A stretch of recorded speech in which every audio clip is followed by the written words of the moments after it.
Hi there, my name is Kara and this is Wine Inspired in 2 minutes.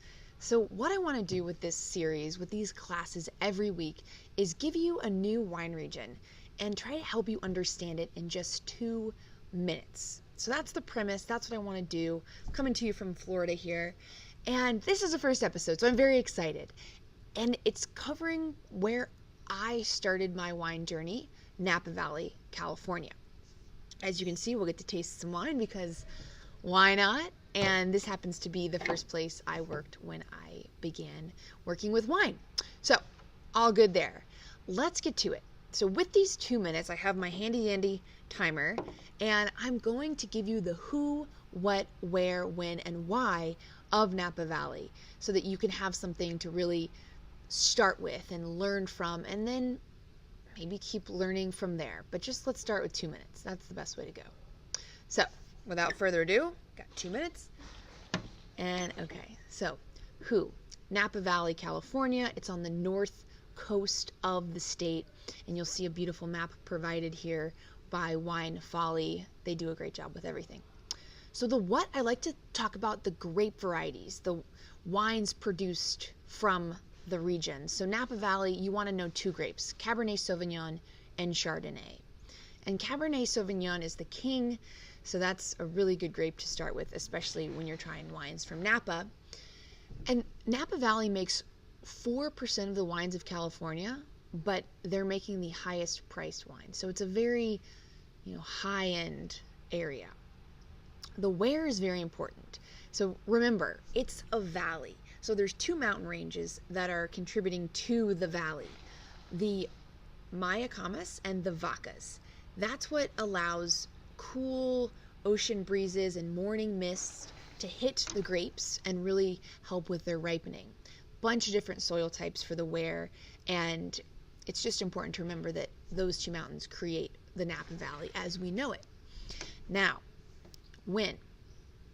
The when is pretty impressive because it was somewhat recent compared to, say, France and Italy and Spain.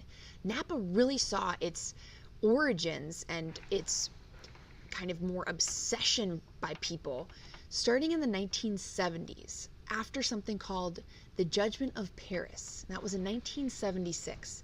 So wineries from Napa like Chateau Montelena and Stag's Leap entered this competition in Paris, and they actually beat out some of the most famous wines of France. So that's when it became this big phenomenon and people started wanting to go there. And the why should you care? That's pretty simple.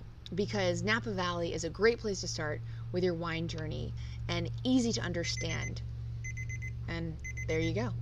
And you should drink more wine from there. All right. So now that that is all out of the way, let's taste some wine, right? So when you are drinking a wine from Napa Valley, I just want to give you a few things to look for and to think about as you're enjoying it. This happens to be a 2012 Inglenook Rubicon Cabernet Sauvignon. I'll give you more details about the wine and such below, but let's start tasting this wine because it looks delicious. Now, with Cabernet Sauvignon, especially from Napa Valley, you get a really dark purple color and a strong, deep concentration. You can't really see through the wine.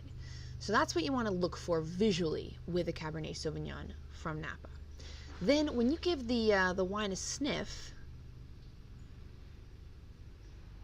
yeah, really nice, big, rich black fruits. Blackberry, blackcurrant. There's also spices going on. Spices of anise and licorice and even some fresh leather, things like that. And then wines from Napa, we kind of already touched on it. They are a little pricey. That means producers are putting the wine in nice new French oak barrels. And those French oak barrels give vanilla and toast and a lot of that extra kind of coffee and cocoa aromas in the wine. Yum. And then there's just the smallest kind of hint of an earthiness, like a forest floor going through, but really focused on the fruits and the spices and the oak. Let's taste it.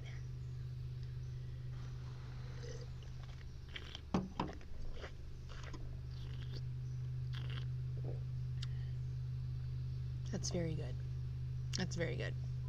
So, when you taste a cab from Napa, especially at this kind of really high-end level, you want to look for all those flavors hitting your palate, being the same as the aromas you smelled.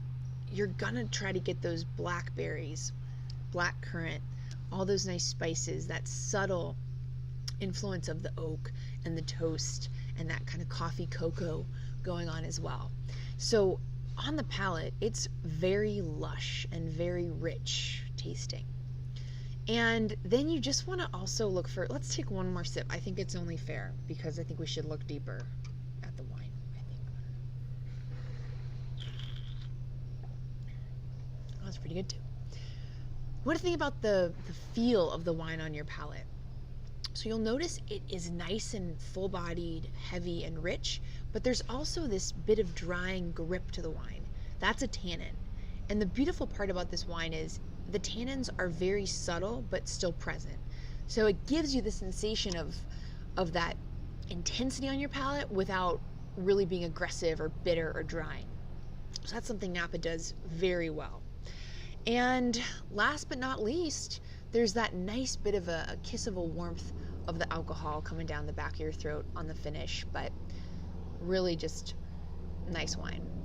So that's Napa.